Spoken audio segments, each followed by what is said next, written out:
Okay, this is a little demo for the 3D Selfie. It's a little sculpture, just like the ones you saw on the windowsill in the classroom way back when. So your first step on this is to take pictures of yourself, a front view and a side view. You can take any pose and wear anything you like. Important is that the two pictures be taken from the same level and sort of the same distance. So really, have a friend just hold the camera, take a picture like that, turn and take a picture like that. That'll make the easiest work for you. Okay? Print them out if you can. If you can't, just work off your camera. Maybe you could get the camera to display with a little grid on it to sort of help you size things. But I'll do this from here, so with a printed out piece. So what I did is I decided where I want the top of my sculpture to be and where the bottom, which I decided it's right here where the cuff hits my wrist. Drew a line, and then I identified on this side view the same place, top, and see the cuff on my wrist. There I just drew a line. Okay. Then with each one I divided those in half. That just is a help. You've just done all that gridding work on those other projects. This is a simpler grid, halves. You'll see how it helps. And that's it. These pictures are actually a little bit different size from each other. I must have been farther away from the lens on this one. So that makes them both equal in some sense by drawing the halfway mark. Your step after this is take a manila folder. Here we are. I think this was how it was, right?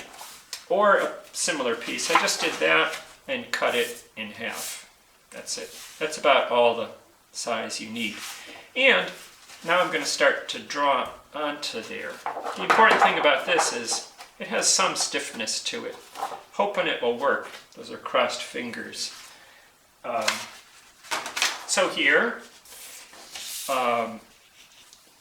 this red line now becomes the bottom of the folder. And I want to make the sculpture as tall as I can on this paper. So, I have that tab, so I'm going to there. So this to this is that line to that line. I divided it in half, same idea as here. Okay, so you can see I'm going to make a larger version of this over here. And the halfway mark helps me. It helps me to locate my earlobes. There they are. And the wiggles in the top, you could see. Draw every little nuance of collar, wrinkle, hair. It makes for a much more enjoyable picture, so you don't look like a cartoon. And it helps us to identify, what the guy was wearing, or how was his hair done, or other things which actually speak to us more than you would realize. So I did that one, and now I'm going to switch over here, and I said, okay, if the front view is going to be that tall, I want the side view to be the same height. So I drew that line across, and at a halfway mark again. Okay, and then I started to draw this guy. It's not as good a drawing. I think I'm going to have to go back into it, but you could see my nose about the halfway mark. Probably have to slip that down. Trying to get the collar in and this space, the shirt, hand, the space under there. You don't have to draw features, but I find it helpful to just as a double check, do I look like me? You're only going to, cut out. Your only interest in both these views is the outline, the silhouette. but it does help. Maybe throw your ear in there, whatever will work for you. You can see I have a lot of indecision here, so I'll have to draw that in a little bit darker before the next step, which is cutting. Okay, I've gone back into these just to check the drawing a little bit, and I didn't do much with this one. Maybe the shoulders a little bit wider and made a little more definite in my curves in the hat. On this one, I changed it a lot. I got much wider in the head and smaller in the hand. It is a common tendency of us, human beings, when you do the side view, to make it too narrow for some reason. I think a lot of it has to do with where we perceive our ears to be. They're really pretty far back there.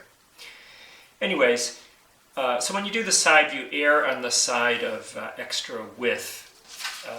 Okay, so a little bit on cutting.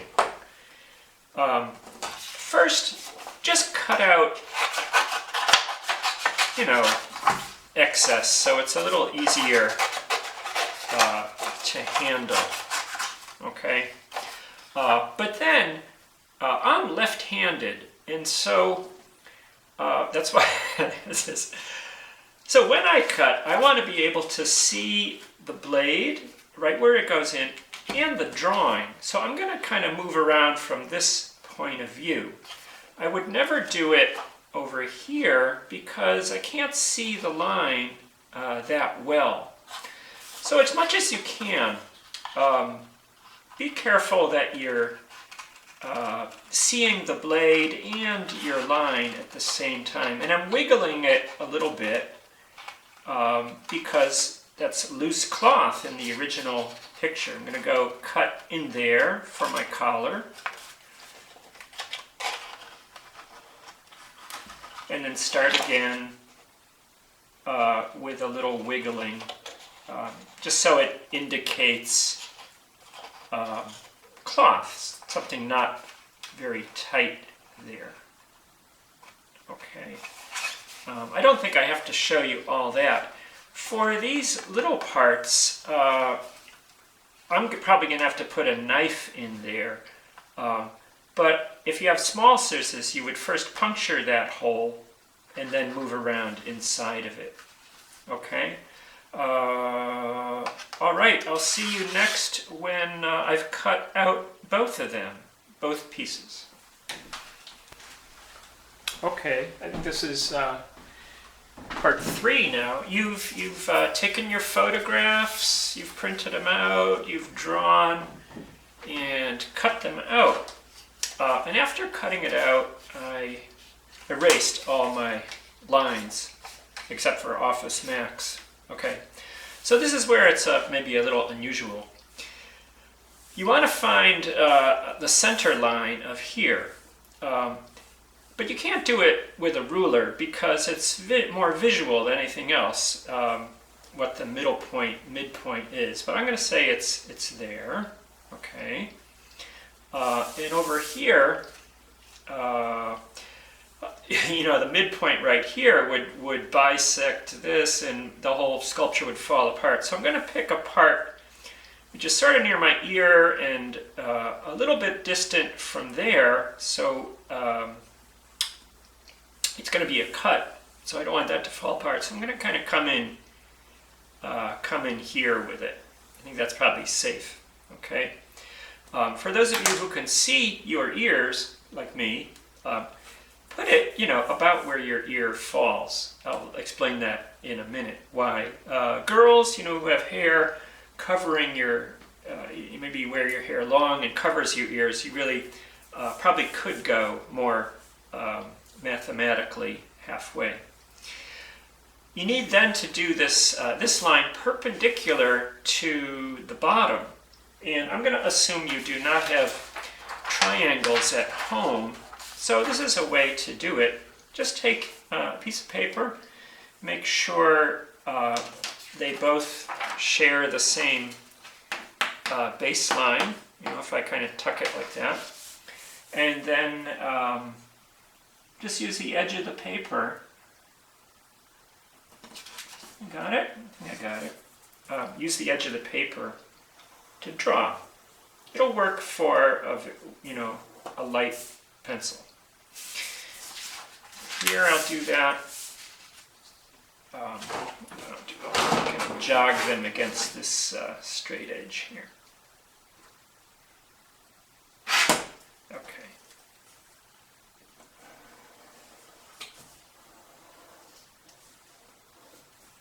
Okay. Next, you got to find the halfway point on there. What we're going to be doing is putting them together like this. So this is the one time you'll use some math. It's 8 something. I'm going to put it there. Here ought to be the same measurement, right? There we go, 8 1/4. So 4 1/8. Okay. And now, here's the big decision.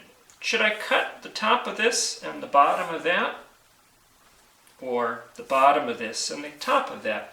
I'm going to go with the bottom and the top, only because I don't really want to have a cut near that space. So, chop, chop, chop. And stop at the halfway point. Maybe go, just a tad beyond.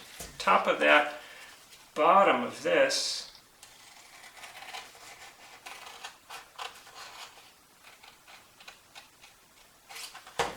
Now, never done this before, I hope it works.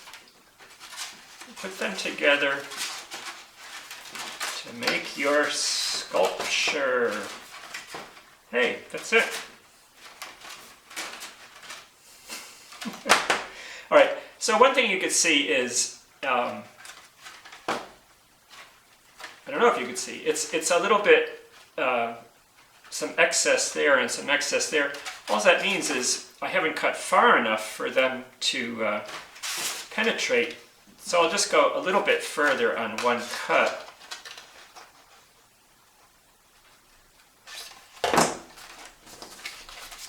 And yeah, kind of get your right and left correct on that.